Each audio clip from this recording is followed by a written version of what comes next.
Today we're going to be talking about 8 rules that all beginner wide receivers need to follow. Now, rule number 1 that wide receivers need to follow if you are a beginner is when you are in your stance, you do not want to be a tense hand guy. So what do I mean by tense hand? So a lot of times receivers, when they're facing press coverage, they'll line up and they'll have their hands up here. But guys, when you have your hands up by your chest, and I get it, you're trying to swat a DB's hands if he jams us, but if my hands are up here and I'm super tense, I can't move. And when I'm tense off the ball, I'm not relaxed and I'm not able to explode and go get up into my route. So guys, I'm not saying have your hands down here and be super low with them, but just have them relaxed. Don't rest them on your leg, but have your hands relaxed so we have plenty of range of motion. I can still swat a DB's hands, but I'm also relaxed enough to explode up into my route. Now, rule number 2 for beginner wide receivers is that 100 catches a day will keep the drops away. What I mean by that is that if you have access to a quarterback, your dad, your brother, whoever the case may be that can throw to you, where you just get maybe like 15 minutes a day and you can catch 100 passes, you will be so surprised at how much better your hands will get. So what you could do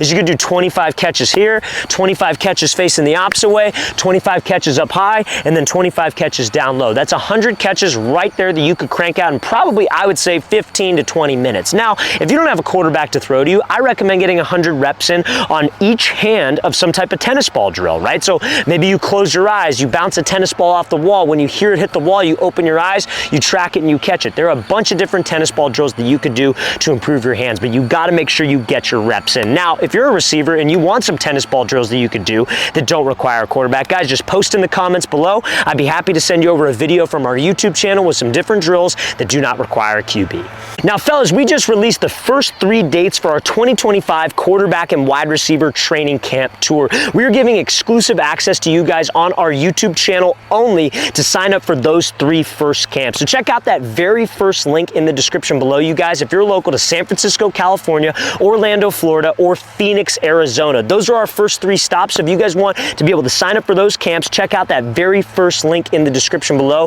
We have 12 more cities that we have not announced yet. We are going to announce those shortly within the next coming months, but the reason why we're giving you early access is all of our camps, guys, sell out within the first 2 to 3 months of us announcing it. So if you guys want to get spots for our 3 first camps, check out that very first link in that description below. Now, rule number 3 for beginner wide receivers is you need to sell every single route with something called stride frequency. So what do I mean by frequency? I mean by keeping your strides the exact same from point A, which is the line of scrimmage and the snap, till point B, which is your break point. So let's say, for example, I'm running a post and I have a DB like maybe about 7 to 8 yards off, like kind of by where the camera is, and I come off the ball. I don't want to come off the ball with long strides and then right before I'm about to cut, I start to shorten up my stride because I'm preparing for the break. A lot of wide receivers will do that because they're not confident in their cuts, and usually a lot of wide receivers lack single leg strength and stability, and we're going to talk about how you can improve that in a second. But guys, all the way up to the break point, it should be the same stride frequency, so you could cut on a dime,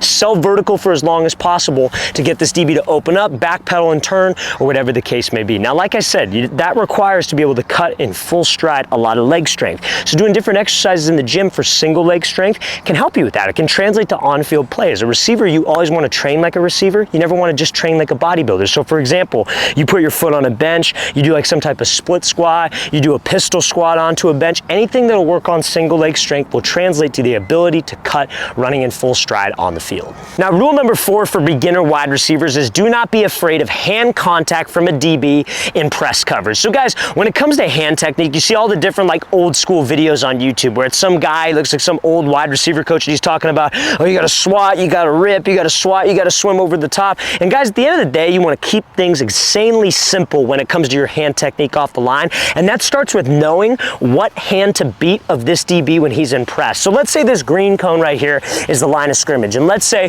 that orange cone right there is the DB. He's lined up in inside shade press. So he's facing me inside shade. The midline of his body is even with my front foot. So obviously, if I had to run a route like a fade route, for example, I'm trying to take the outside release. I'm not taking the inside release. So I don't even need to worry about this DB's inside hand. The only hand I'm worried about is his outside hand. So I'm trying to attack him off the ball, make him miss, make him think I'm going inside to move him. And my mindset is just, I'm beating the outside hand. Let's swat the outside hand. So what if he recovers with the opposite hand? I could always swim. But the most important thing with hand technique from a DB perspective is let's get hands on the receiver to disrupt timing. If we could just keep timing off the ball, we did our job. Our separation comes on the stem and at the top of the route, off the line with our hand technique. That is how we ultimately keep timing with my QB.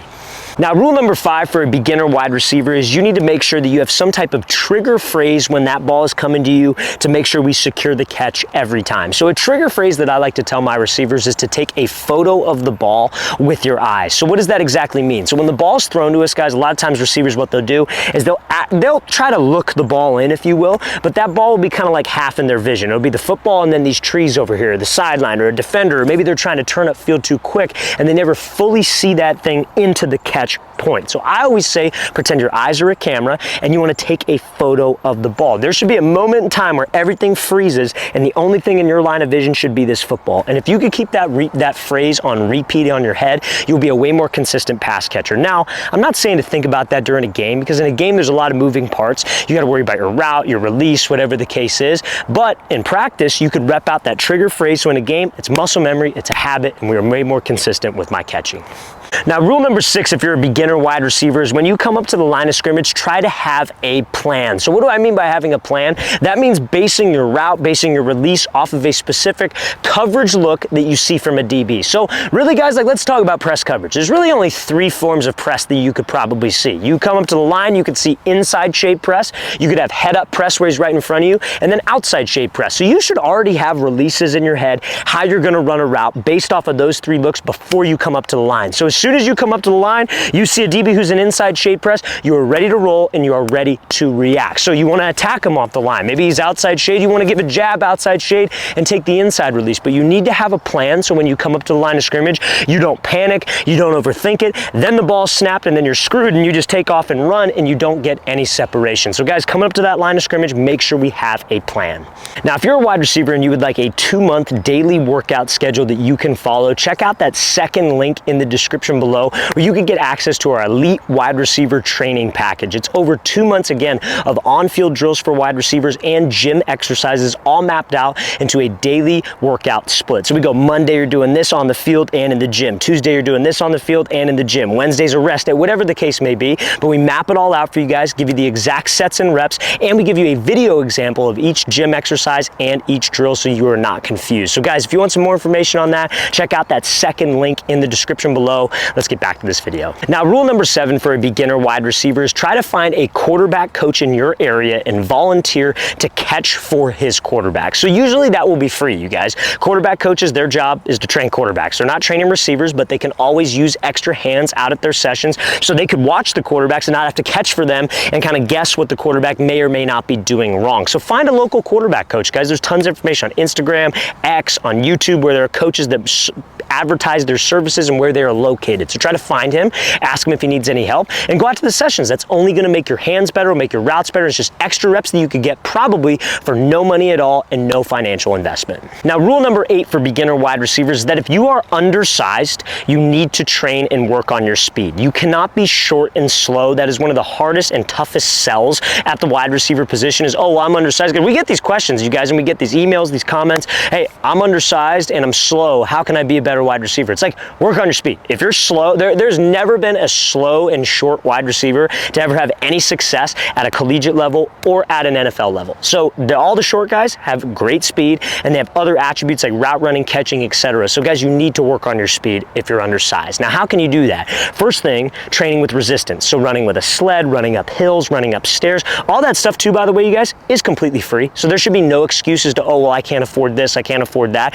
You go find a hill, you go find a football stadium, maybe investing in some type of sled. That is a financial commitment, I get it, but you should train with resistance. Number 2, if you're at your school, this is another free thing that you could do. You may have to pay some type of a fee. Join the track team, guys. If you join the track team and you have a good track coach, they can work on your running form, your running mechanics, because a lot of athletes have very poor running form, and that's what holds them back from a speed point of view. So work on your running form. And then last but not least, in the gym, you guys, do explosive movements. Every single athlete has 2 types of muscle fibers. You have slow twitch fibers and fast twitch fibers. Slow twitch fibers is like you were gonna jog laps around this park and run like a mile, I guess you could say. That's a slow twitch thing. A fast twitch thing is where you are sprinting. You're exerting all out effort. So to increase those fast twitch fibers that help with speed, you have to exert all out effort in the gym. So doing a box jump, trying to jump as high as you can, doing an Olympic lift like a power clean, that you're trying to move weight as fast as you can. Those things will ultimately translate to on-field speed. So if you focus on those 3 things and you're undersized, that will definitely help you improve your speed.